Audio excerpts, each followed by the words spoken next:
Hello, in this video I'm gonna show you how to enable the Auto Floor Recleaning on your DREAME X30 Ultra.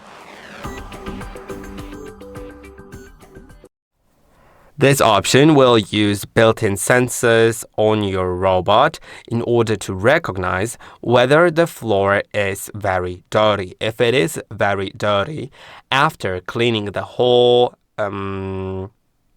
area of cleaning, so like the whole home or selected rooms or selected zone, it will later decide to go back to those heavily soiled areas in order to re-clean them in that spot where it was recognized as very dirty. To do that, go to Intelligent Mopping setting in Settings and enable Auto Recleaning.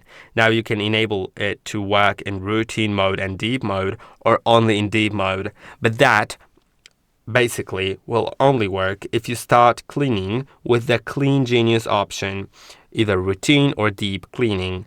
I hope that this video was helpful. Don't forget to like and subscribe, and I'll see you in the next one.